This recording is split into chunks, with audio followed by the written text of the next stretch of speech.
Ал ендеше балалар, біздің бүгінгі тақырыбымыз жыл мезгілдері.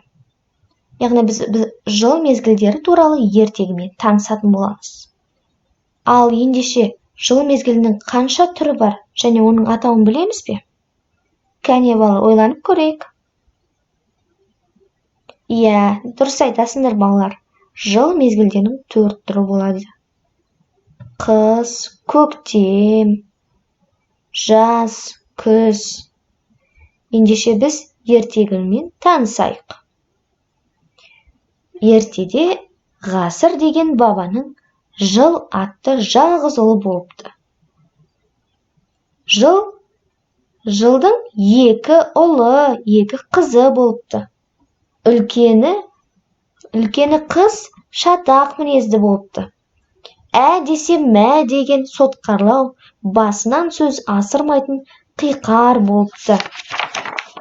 Содырлау болғанмен, әкесі оны бірбеткейлігі, шымырлығы үшін жақсы көріпті. Екіншісі көктем, жұрттан асқан көрікті, жаны да нәзік, сұлу қыз болып өсіпті. Нені болса да шын жүрегімен қабылдайтын, сезімталдығы мен көркемдігі үшін оны бәрі жақсы көреді екен. Үшіншісі жаз, әпкесіне қарағанда ашық, жарқын, жайдары мінезді, көңілді қыз болып өсіпті. Ол аузын ашса, көмейіне көрінетін адалдығымен, таңғы шықтай мөлдір пәктігімен көпке ұнатты. Ал ең кенжесі күз өте ерке болып өсіпті. Сәл нәрсеге болар ренжіп, бұртиып қабағын түйе қалады екен. Кейде балаларға өкпелеп, әрең іркіп тұрған көз жасын тыя алмай, төгіп жібереді екен. Әйтсе де күзді жомарттылығы үшін, ақ көңілділігі үшін бәрі де ұнатыпты.